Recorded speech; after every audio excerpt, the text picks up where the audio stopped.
Qala Nabi sallallahu alaihi wasallam, innama bu'istu liutammima makarimal akhlaq. Segala jenis lapisan puji marilah kita panjatkan ke hadrat Allah Subhanahu wa ta'ala, yang mana oleh Allah telah memberikan nikmat iman, nikmat Islam kepada seluruh manusia.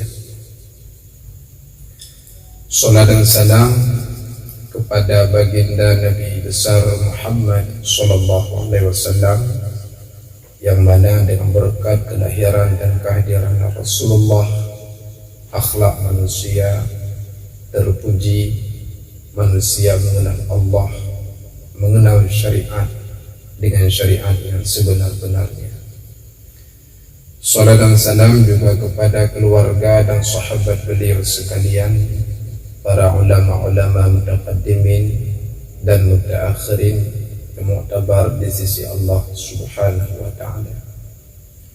Pada kesempatan yang berbahagianya, mereka katanya merenung sejenak sabda Nabi sallallahu alaihi wasallam, hadis yang diriwayatkan oleh Abu Dawud, yaitu innama bu'istu liutammima makarimal akhlaq.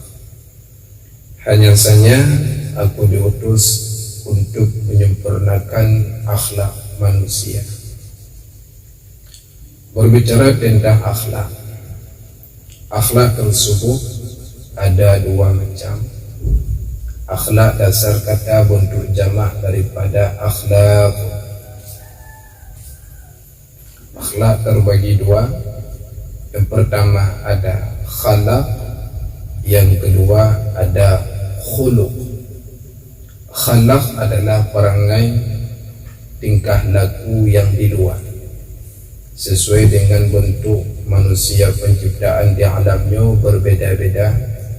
Nah, manusia yang diciptakan oleh Allah dalam bentuk warna kulit putih, hitam, nah yang kuning langsat, kuning pucat, dan lain sebagainya. Akhlak yang di luarnya yaitu berbagai-bagai bentuk, item sama, meskipun dalam keluarga sabomak saboya, namun khalaq yang di luar tetap berbeda-beda.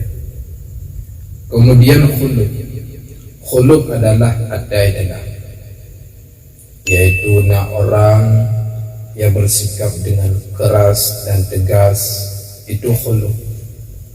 Nah ladum urang krit, itu khuluq. Nah ladum urang berasa iba terhadap orang lain, itu juga khuluq. Sebagaimana akhlak di luar itu sabar, maka akhlak di dalam pun juga berbeda-beda. Akhlak ini terbagi kepada dua macam. Yang pertama akhlak dengan Allah, yang kedua akhlak dengan manusia. Pertama katanya berakhlak dengan Allah, yaitu harus menerima ketentuan qada daripada Allah Subhanahu wa ta'ala. Karena katanya hidup atau orang dunia hanya mungkin item sama. Nah yang ladum hidup dalam dunianya merasa senang, nah yang ladum merasa susah. Nah kaya, nah gaji, nah pejabat, nah yang lain-lain sebagainya. Nah dokter dihiasi dengan pangkat dan jabatan, dan juga masyarakat biasa ataupun rakyat jelata. Yang hidup senang atau orang dunia, salah satu syaratnya adalah syukur. Yang hanya senang hidup agak melarat mekarat, maka syaratnya adalah sabar. Syukur dan sabar yang merupakan ibadah batin. Salah satu ketentuan dalam umat Islam harus mampu menerima khabar baik dan buruk, karena yang bandung telah ditetapkan oleh Allah Subhanahu wa ta'ala di dalam kitab Lauh Mahfuz. Kehidupan yang panas membara dipenuhi dengan berbagai masalah. Hana orang dungku yang hudib atau orang dunia yang hana masalah, bandum bermasalah. Yang Tuhan masalah dengan masalah Tuhan, yang muda-muda bermasalah dengan keadaan mudanya, pejabat sibuk dan bermasalah dengan jabatannya, bandum diliputi dengan berbagai macam persoalan. Inilah dunia. Hana dungku hudib atau orang dunia mulus, dan hana juga hudib atau orang dunia semudah membalikkan tapi telapak tangan, tetapi cara salah satunya adalah menerima dengan ikhlas ketentuan daripada Allah Subhanahu wa ta'ala. Andai kata dalam dunianya berputruk bandumlah Allah sesuai dengan keinginan manusia, itu tidak mungkin. Karena bandum manusia berdoa kepada Allah, minta kesenangan, minta tenang hidup yang namunnya mungkin terpenuhi. Andai kata berputruk bandum manusia dan Allah, maka akan rela dunia ini. Maka sesuai dengan ketentuan, oleh sebab itu hidup kita di dunia ini harus didasari dengan niat yang ikhlas, syukur terhadap pemberian Allah Subhanahu wa ta'ala. Niat yang penting. Ya, Rasulullah pernah bersabda, innamal a'malu binniyat. Biasanya segala perbuatan itu disertakan dengan niat yang baik. Andai kata pahdi tunggu, maka perbuatan yang bersifat dunia akan berubah menjadi perbuatan akhirat.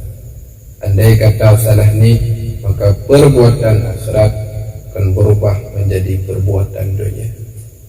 Contoh pajubu, hukum pajubu adalah jawaz. Apabila dengan pajubunya niat katanya untuk taat supaya tegak beribadah kepada Allah, maka akan diberikan pahala oleh Allah. Maka oleh sebabnya kembali kepada pokok permasalahan, akhlak dengan Allah harus mampu kita terapkan dalam kehidupan untuk bisa menerima dengan ikhlas dan syukur terhadap pemberian Allah Subhanahu wa ta'ala. Yang kedua, akhlak manusia. Pada masa sekarang, manusia sudah banyak saling cekcok antara sesama manusia yang lain. Perang saudara hampir terjadi. Maka oleh sebabnya Rasulullah sallallahu alaihi wasallam pernah meramal yang bahwasanya umat Islam pada akhir masa hanya kompak, umat Islam pada akhir masa hanya bersatu. Ketanyo dan bersatu, maka non-Islam, orang kafir tidak semudahnya morong-rong umat Islam. Jino nasib umat Islam tunggu bersih, tak lagi ibarat makanan dia ke meja. Yang timur membarat dengan pajuk, tunang membaru pun sendat rasa nyamban nasib umat Islam. Contoh saudara katanya di Palestina. Di Palestina diporo berkembang darah. Di Palestina diporo roro darah. Semayang manyan hantam pri. Pakiban dihantam Palestina oleh Israel laknatillah. Kita merasa sebagai saudara Palestina minimal karena mampu terbantu dengan tenaga. Marilah kita layangkan sepucuk doa demi saudara kita di Palestina. Semenjak masa Rasulullah sallallahu alaihi wasallam, perjuangan demi perjuangan yang ditempuh oleh baginda Rasul cukup tak payah. Para sahabat adalah syahid demi mempertahankan kalimat tauhid. Para sahabat adalah mati di jalan Allah demi mempertahankan akidah yang hak. Maka oleh sebabnya katanya yang hidup pada masa yang semudah mungkin, disertakan dengan alat-alat teknologi yang canggih. Nah, HP, nah TV, yang merupakan salah satu bentuk katanya untuk mampu mengikatkan hubungan ukhuwah Islamiyah andai kata apa bubuk. Tetapi bila salah digunakan, maka HP-nya jadi sebagai alat untuk menghancurkan akidah Islam.